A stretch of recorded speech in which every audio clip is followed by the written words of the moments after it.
Order! Order! You are an incorrigible delinquent at times. Behave yourself, man!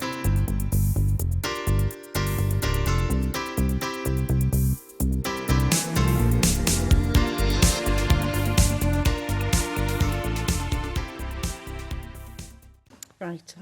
We bailed out the bankers. Why not bail out our steel industry? OK, we bailed out the bankers.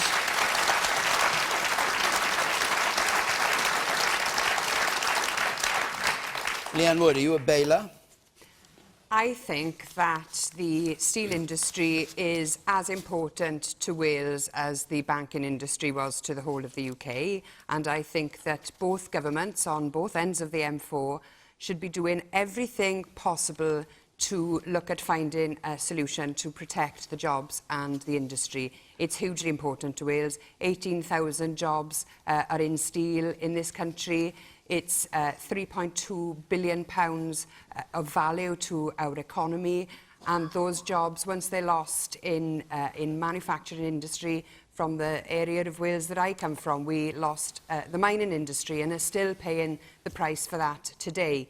So Plaid Cymru has put forward a proposal for the government, the Welsh Government, to continue to consider taking a public stake in the steel industry to get over this, what we hope is a temporary situation, and then we can make sure that those jobs are secure. And Hang on, yes, sorry, I didn't quite get what you mean. You mean you nationalise a bit for a bit? Yes. You nationalise it not for long?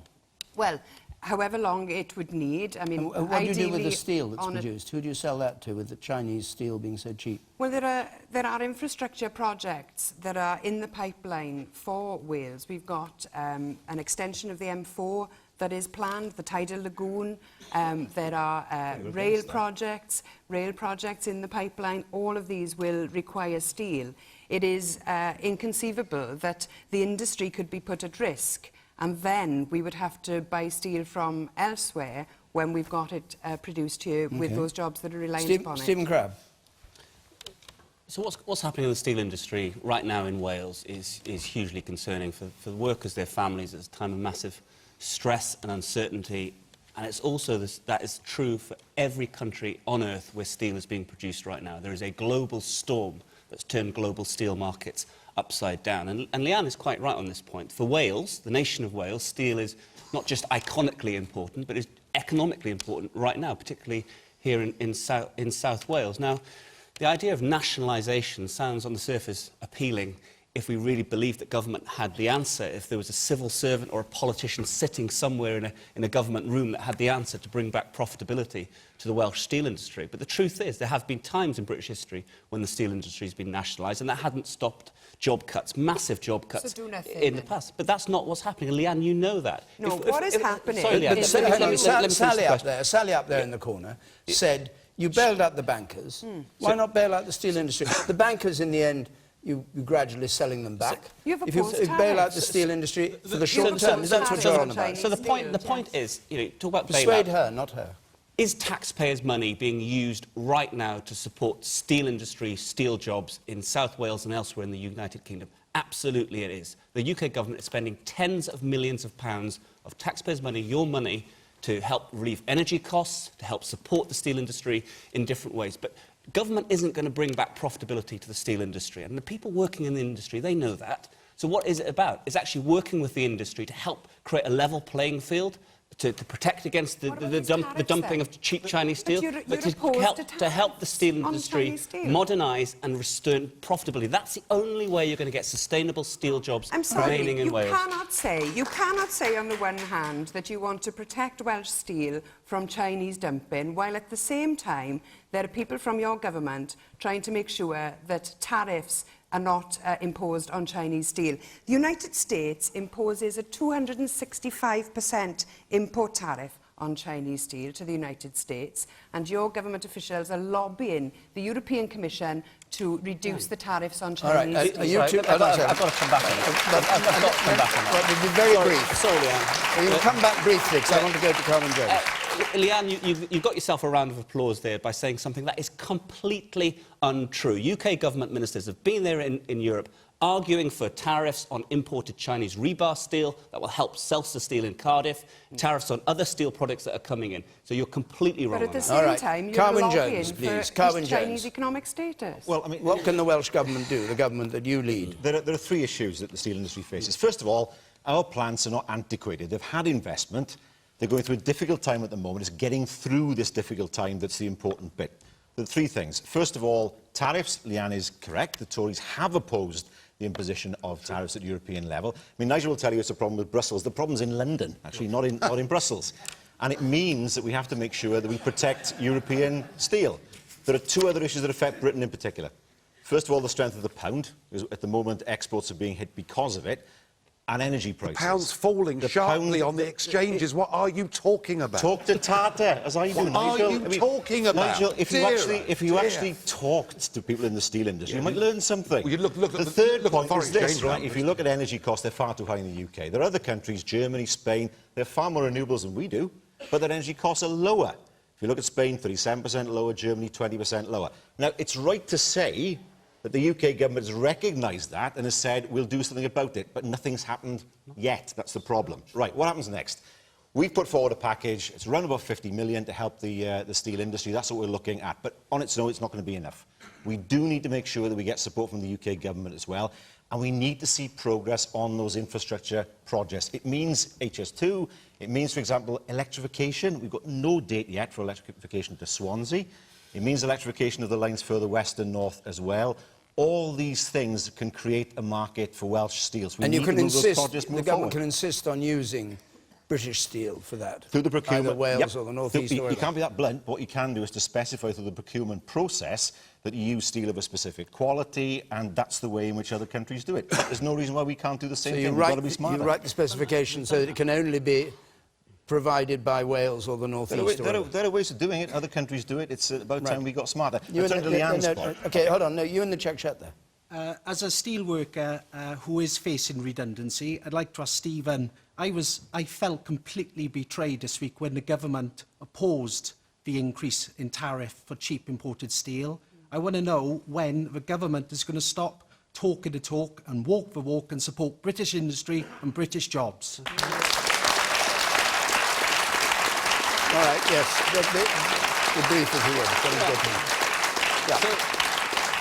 So the UK government has voted for and supported and called for tariffs against cheap Chinese steel. The vote that you're referring to was an effort by some other countries in Europe that got blocked by a whole range of other countries in Europe, not just to address the price undercutting by Chinese steel, but actually to put barriers above that would actually have a negative impact on wider industry in the UK, destroy jobs in the wider economy in the UK, and actually that proposal didn't command the support of European countries. I think, Stephen, once the British steel industry is gone, we have to buy it from overseas.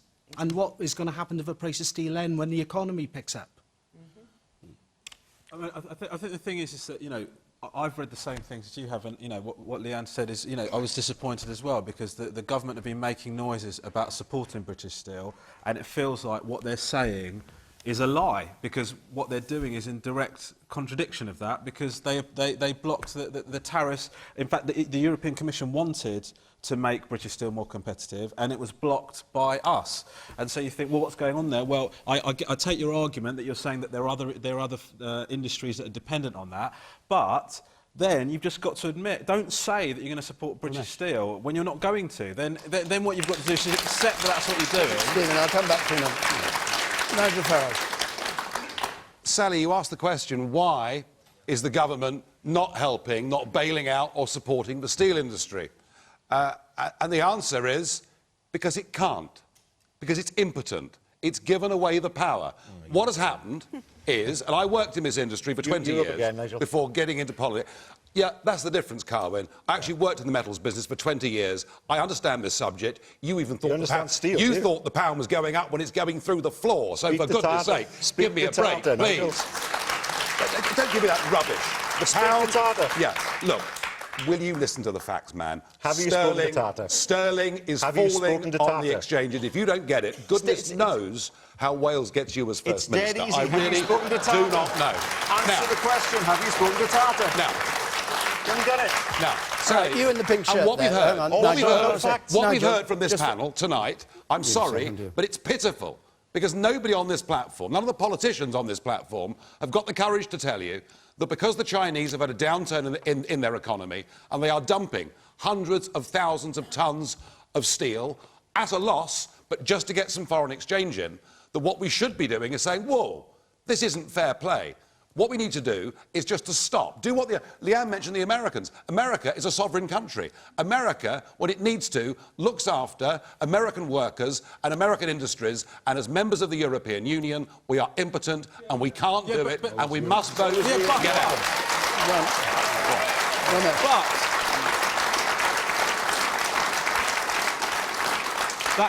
That's all well and good, but the tariffs that this gentleman's referring to came from the European Commission. That didn't come from us. That wasn't blocked by us. That was a European idea. And we blocked it. We are not allowed in this country to set tariff policy. We have surrendered. We can vote, but we're a minority. We cannot set tariff policies. We're not in charge of the steel industry, of the financial industry, of the fishing industry. We've surrendered control of our nation. All right. And this referendum gives us a chance to take back control of those industries. OK, let me just take you back. Let me take you back, Nigel, to Sally's question, which was we did bail out the banks, and Yes. nobody stopped us bailing out the banks. In fact, we were Sally told to. says, why not bail out the steel industry? Do you believe that the British government should actually find the money to nationalise part of the steel industry, I or believe- temporarily, as Leanne says? Bankers I are believe in saving, helping. but The steel reason we industry bailed out the aren't. banks, of course, was because that was agreed at European Union level. Funny, isn't it, now how those banks are the very same people, Goldman Sachs, JP Morgan, who were chucking shed loads of money into the Remain campaign but that's not the in the question. The referendum. question is, should we help nationalise steel? No, I'll we come should to you in the stop. We pink should shirt. stop dumping of Chinese steel onto the market at levels that are unacceptable and unfair. All right. That is what we should do. OK. Government can quite easily help the steel industry through not having to nationalise it. Industry needs to stand on its own 2 feet, which it can, but take the boundaries away. The challenge that we've got here is that we've got expensive energy costs and tariffs. We've got a fantastic opportunity in a natural resource in Wales where we can create energy through the use of a tidal lagoon that can then provide the resource to the steel industry on its doorstep in Port Talbot. Why can't we think of the bigger picture instead of being narrow-minded? Yes, we can help the industry by subsidising energy, but not necessarily nationalising. That's why I call for a temporary nationalisation, so that it does get to the point where it can stand on its own 2 feet, and it's helped through this difficult period. That's why the temporary element is there. I think in terms of the bigger picture, I think that the point behind me has been very well made.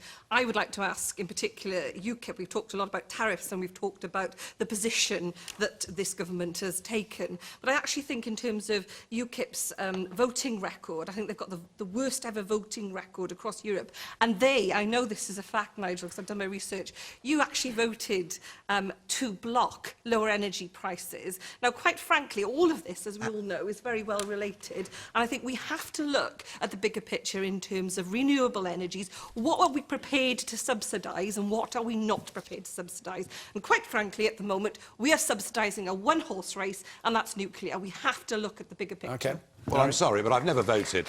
I've never voted Look for at more your own expensive records energy, then, and I Nigel. have for 15 years made the Have a point look at that them. whilst renewables are great in theory, in practice they are costing hundreds of thousands of jobs in heavy engineering and manufacturing by causing expensive electricity right across the United Kingdom, and that is a fact, whether you like it We are or not. swimming against the all tide. I'd like That's to a go fact. back to Sally, who asked the question. What's your view of what you've heard?